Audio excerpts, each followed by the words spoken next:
Hi guys, this is Albert the Analyst. Of course, yesterday was the Monaco Diamond League. I would have already posted parts 1 and 2 of my review, which of course would be for the women. And now I'm about to do the review for the men's performance for the Monaco Diamond League yesterday. So let's just get straight into it. We're going to be starting with the men's 200 meters, which was the most anticipated race of the entire meet, to be honest. I'm gonna give you my predicted top 3 dark horse and then the actual results, right? So for my predicted top 3, I had Letsile Tubogo coming first. Of course, he has a personal best of 19.46 with a season's best of 19.76 that he ran at the Prefontaine Classic last week after coming back from injury. In second place, I had Alexander Ogando, who has a personal best, which is also a season's best, of 19.86.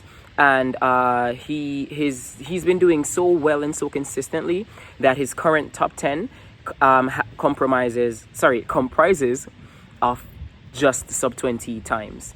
Been very consistent on the circuit, has been top 3 in almost every individual race this year. That's good for him. And then in third place, I predicted for it to be Jareem Richards, who has a personal best of 19.80 and a season's best of 19.86 that he ran at the Grand Slam in Jamaica.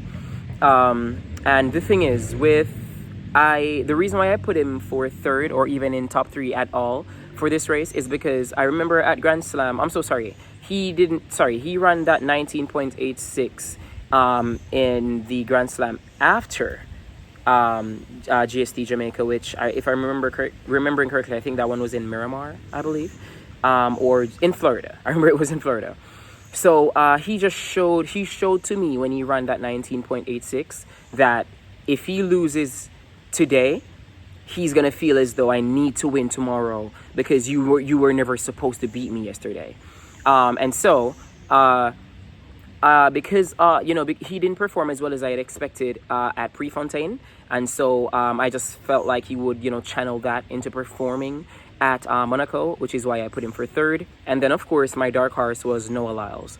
Of course, Noah Lyles is Olympic champion over the 100 meter and the 200 meter. Oh wait, no, never mind. He's not the Olympic champion over 200 meter. He got COVID. Olympic champion over 100 meter. Shout out to him, man. Listen, he puts his money where his mouth.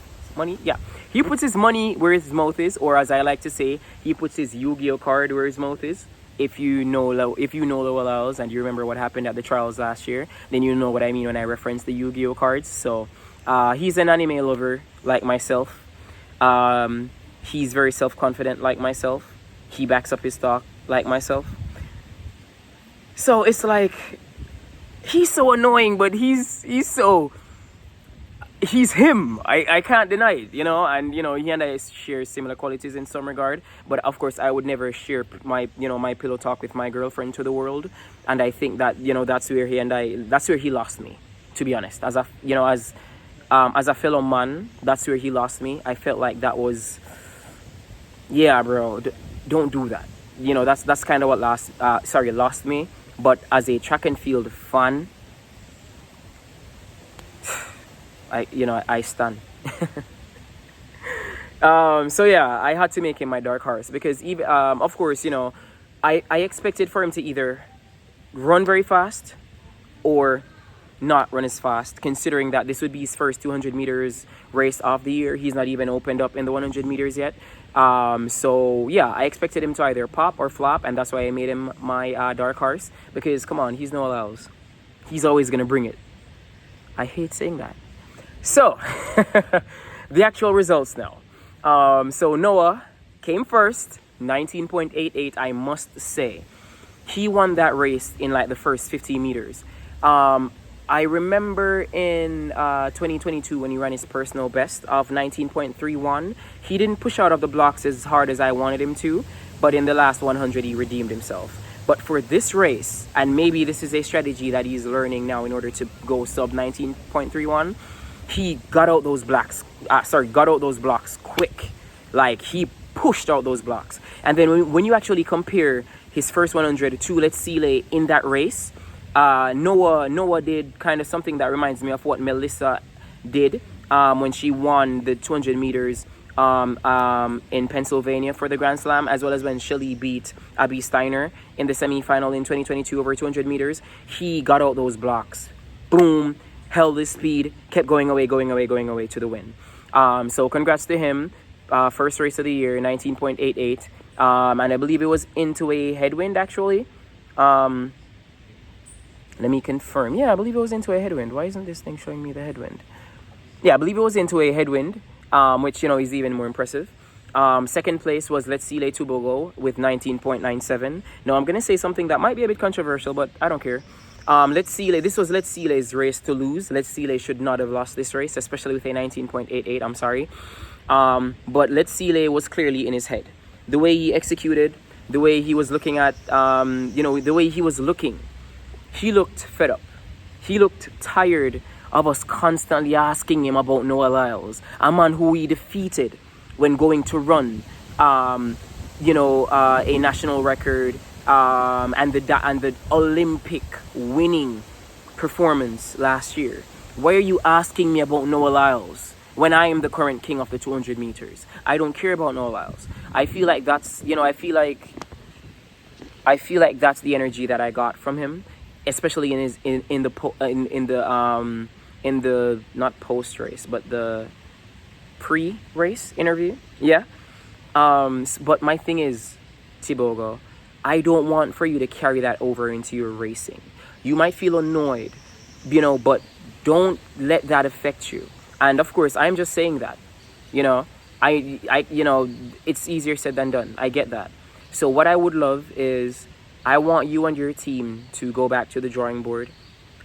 See how best you can tune out the reporters, the commentators, the fans. See how you can tune them out and ground yourself. Ground yourself as much as you grounded yourself last year, where you were having fun with it. Remember when you said they're running some very fast times out there and we have to be somewhere in the midst? Be in the midst and be in front, like I know you can be. Okay? Just go back to the headspace that you were in when you became Olympic champion. I believe that you're the current king of the 200 meters until Noah or someone else takes you down. The same way that they're claiming that Noah is the fastest man alive, which is ridiculous. But if they're gonna say that, then you're the current fastest man alive over 200 meters. Then, since you're the Olympic champion and you are the king of the 200, don't let someone who doesn't have the crown affect you. Third place was Makanakai Sharamba. I butchered that. I should have just said Sharamba. He ran 19.99, so that's good that all of the top three broke 20. Fourth place was Alexander Ogando, and then Jareem Richards came sixth. So my predicted top three and my dark horse came top six. Two of my predicted top three came top two, and then Sharamba upset one of my top three persons, which would have been Alexander. He beat him into fourth place. But hey, that's fine. Next we have the men's 110 meter hurdles, where for this one, while most persons would have thought or predicted that Cardell Tinch would win it, considering how well he's been doing on the circuit with that that world lead and personal best, the season's best of 12.87, I felt like it was Trey Cunningham who would win. Why? Because Trey has been competing against the best of the best for years. He knows how to come clutch when the time comes, and that's why I believe that he would win. And I guess I was right. So I predicted for Trey Cunningham to come first. Trey has a personal best and season's best of 13 seconds. He's been very consistent, and even though sub 13 has been eluding him, I do note that he's run 13 seconds flat 3 times in his career, which is really good. And I feel like once he does go below the 13-second barrier, he's gonna do something amazing. It could even be the world record. So just keep trying, Trey.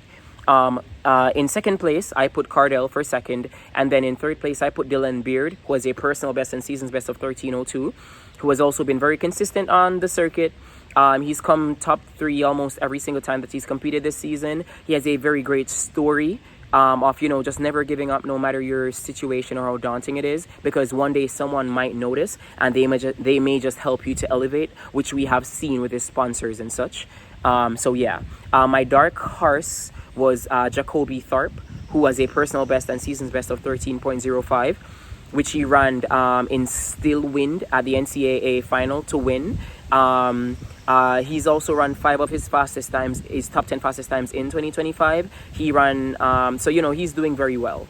The reason why I made him my dark horse instead of putting him in the top 3 despite that fast 13.05 is because he's coming off of a big win at the NCAAs, and so he may be winding down versus winding up like the seniors are doing.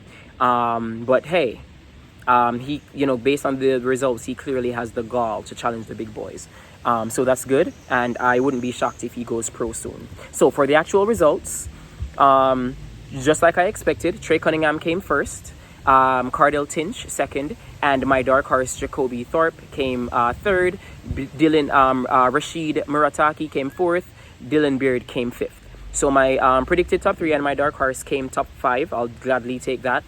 Especially considering Trey won when most persons thought it would be Cardell.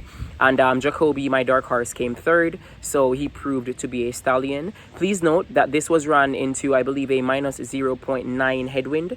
When I do the wind conversion, just know that had the wind been still, Trey would have went sub 13, and had it been anywhere between 1.5 to 2.0 meters per second, he could have went 13.8. So keep trying, Trey. Once you break that 13-second barrier, you're gonna stay under it because you're so consistent already at low 13 or flat 13. So that's good. So yeah, these men did very well.